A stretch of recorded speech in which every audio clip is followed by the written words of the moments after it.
Assalamualaikum warahmatullahi wabarakatuh. Saya saat ini akan menyampaikan materi dengan judul cara mudah untuk mencari pekerjaan atau cara mudah agar bisa berprofesi dengan baik. Materi ini saya sampaikan karena saya sebagai pendidik, sebagai dosen sangat prihatin dengan kondisi Indonesia yang banyak pengangguran.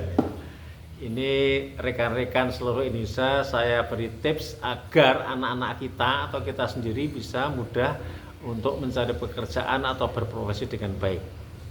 Langkahnya adalah sebagai berikut, yaitu yang pertama adalah tes TIVIN ya. Silahkan tes TIVIN, sekali tes mengeluarkan biaya sekian ratus ribu, tapi untuk seumur hidup dan bisa dipraktekkan di semua ranah kehidupan.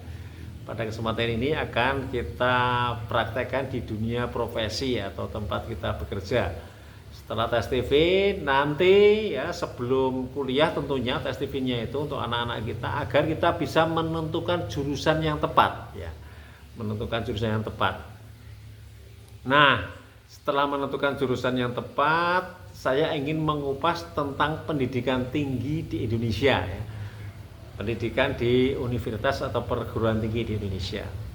Jadi di Indonesia itu dengan segala upaya dari pemerintah masih banyak kekurangan ya, kita akui masih banyak kekurangan, belum semaju terutama di pendidikan barat ya.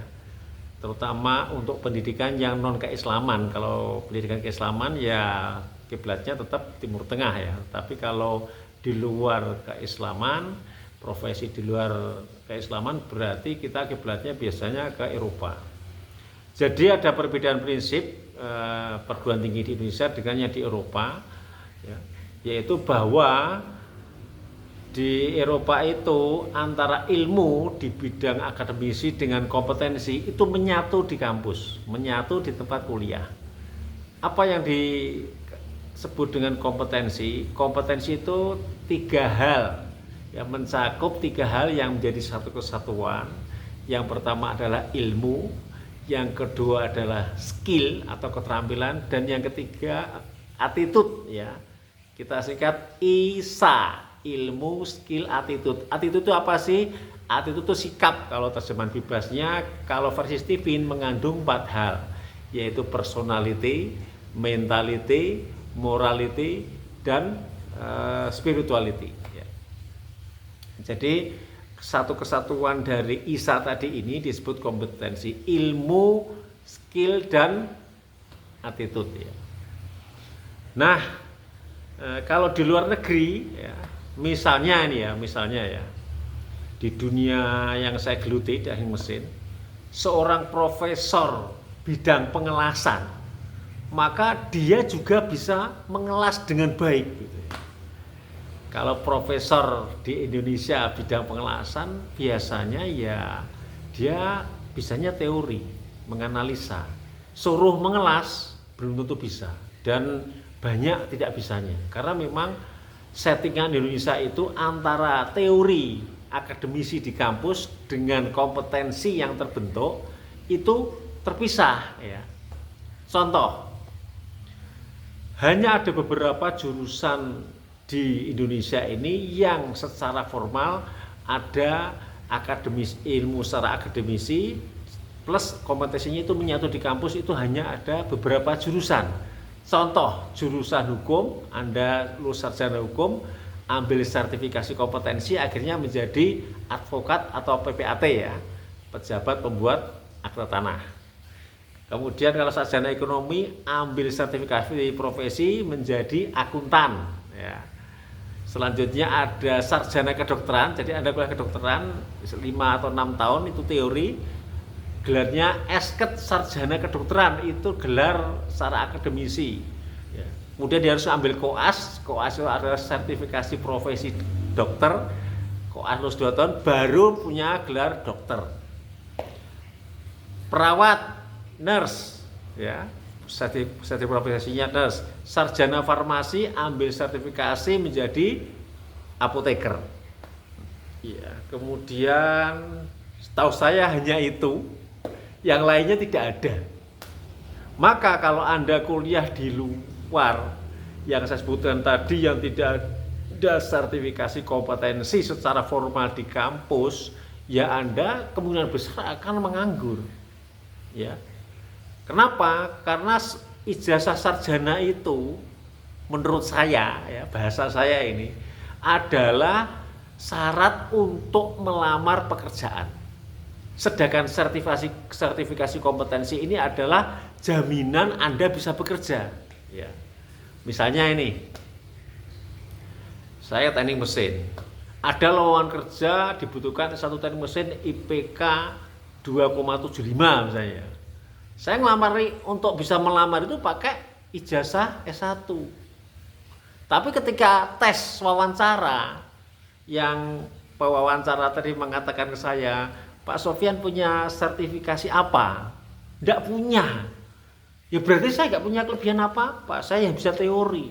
Nanti ada pesaing saya yang juga tes di tempat yang sama, kemudian dia ditanya, dia bisa menjawab dan mempunyai sertifikasi tertentu, misalnya dalam bidang produksi, di bidang pengelasan, di bidang K3 atau apa-apa, kemudian besar dia akan diterima. Kenapa? Dia syarat administrasi lolos, dia punya sarjana S1 teknik mesin, dia punya sertifikasi kompetensi.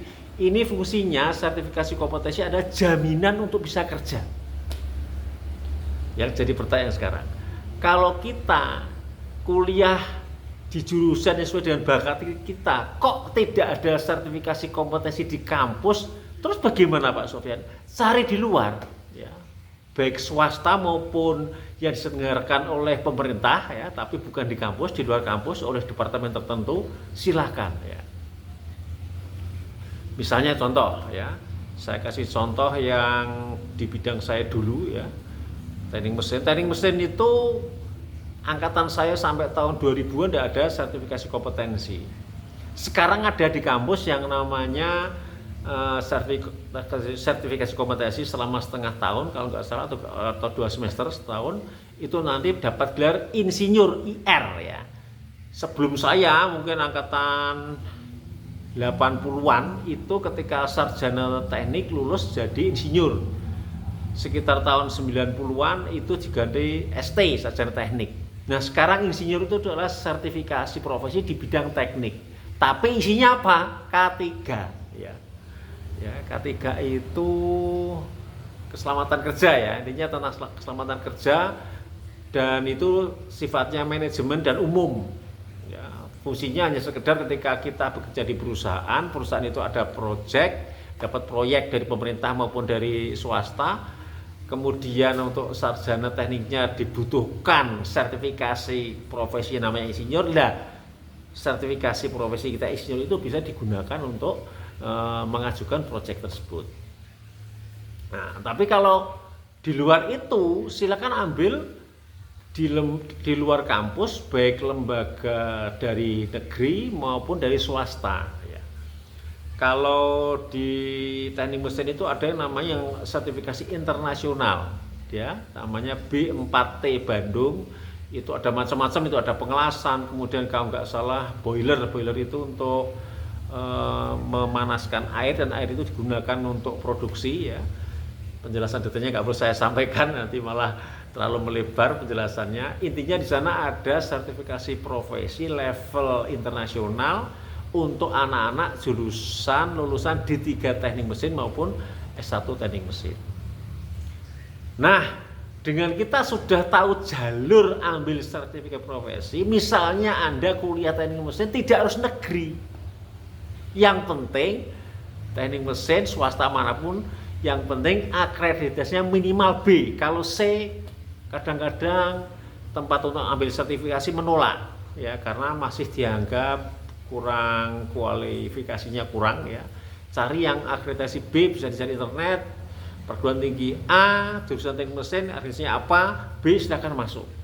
Setelah Anda lulus di situ, silakan ambil sertifikasi. Nanti insya Allah Anda akan mudah cari kerja karena dia orang yang spesialis.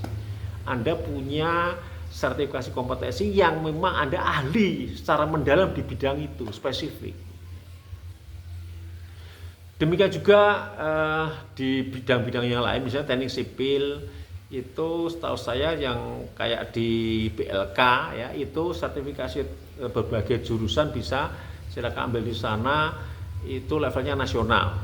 Level nasional itu pun sudah bagus, sudah sangat memadai untuk bekerja ya.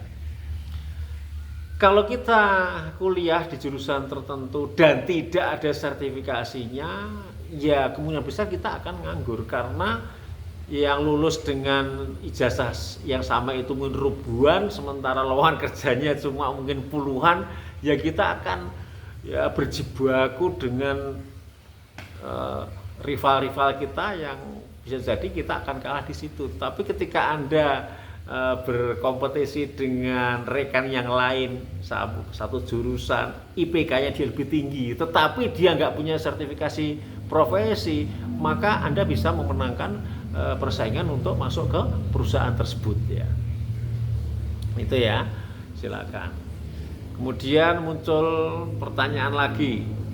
Ada seorang rekan, anaknya keterima di oseanografi sebuah perguruan tinggi negeri. Saya bilang begini, itu yang dipelajari apa? Mineral bawah laut, Pak. Indonesia itu kelautan belum dikelola dengan baik ya. Perusahaan yang mengelola masalah kelautan masih sedikit ya. Anda bisa jadi putranya akan nganggur nanti lulus. Tolong tanyakan ke dosennya, sertifikasi profesinya apa di bidang oseanografi. Ternyata apa coba rekan-rekan? Menyelam. Menyelam yang sertifikasinya bisa sampai level internasional. Saya cuma berpikir kalau hanya nyelam kan tidak harus lulus S1. Anda lulus SMA saja kalau tahu jalurnya, silakan Anda kursus atau sertifikasi menyelam, kemudian nanti Anda menjadi penyelam profesional, bisa untuk cari kerja. Ada juga yang sertifikasi menyelam plus mengelas bawah air, jadi sertifikasinya 2 ya, menyelam terus mengelas bawah air dengan peralatan yang sudah disediakan oleh perusahaan ya, sudah standar semua, dan itu gajinya sangat besar. Gajinya bisa mungkin per menit itu kalau menyelam di bawah laut itu ya. Kalau di daratan kan welder atau tukang las yang profesional itu gajinya biasanya per jam ya, per jam. Tapi kalau di bawah laut, di bawah air bisanya per menit itu, karena menyelam itu bukan pekerjaan yang mudah itu ya. Pertanyaan lanjutan, kalau Anda cuma lulusan SMP dan SMA gimana Pak Sofyan? Sertifikasi kompetensi ya bentuknya ya kursus, entah kursus menjahit ya, silakan misalnya putranya hanya lulus SMP, mau kerja apa Pak Sofyan, tes TVN dulu, nanti kerjanya di bidang atau di kursus yang sesuai dengan bakatnya itu. Misalnya dia tanking itu bakatnya beternak, berkebun, keteknikan ya, eksak ya, berarti kursus pertanian boleh, peternakan boleh, kursus menjahit boleh, kursus buat makanan juga bisa, sesuai dengan passion dia, tapi passion itu di ranah bakat dia ya. Intuiting ya, bisnis saja, training bisnis banyak itu, cari yang gratis dulu, misalnya PBI ya, Pesantren Bisnis Indonesia itu gratis dulu, terus bisnis sudah mulai jalan, punya uang, punya tabungan, baru nanti yang berbayar yang lebih profesional. Sensing itu hampir seperti tanking dan lebih luas. Yang penting nanti bekerjanya itu adalah menghafalkan dan berkeringat ya, bisa pertanian, pertukangan, peternakan ya, kesehatan ya. Kesehatan berarti kalau di dunia non formal ya terapi-terapi itu ya bisa bekam, bisa tusuk jarum, bisa kiropraksi, bisa PAZ ya, pengobatan akhir zaman itu, dan lain-lain ya. Nah demikian rekan-rekan, jadi saya punya mimpi, saya suatu saat nanti, ini masih dalam proses, sekarang saya masih sibuk, saya ingin mengumpulkan semua lembaga sertifikasi baik pemerintah maupun swasta, lembaga kursus ya, semua akan saya kumpulkan, nanti saya pilih-pilih, ini untuk sensing, ini untuk thinking, untuk feeling, untuk insting, untuk intuiting, dan seterusnya. Setelah itu saya kumpulkan, setelah komplit saya share kepada semua orang, biar Anda nanti tidak kebingungan mencarikan kerja anak-anak kita, anak santri maupun murid-murid Anda ya, karena ilmu yang seperti yang saya sampaikan ini di bangku sekolah, bangku kuliah tidak pernah diajarkan ya. Saya paham tentang ini ketika saya ambil S2 teknik mesin di Undip Dan di sana saya ketemu seorang teman yang dosen negeri di Bandung, Politeknik Negeri Bandung. Kemudian dia ternyata sertifikasinya di bidang pengelasan yang levelnya tertinggi, namanya welding engineer.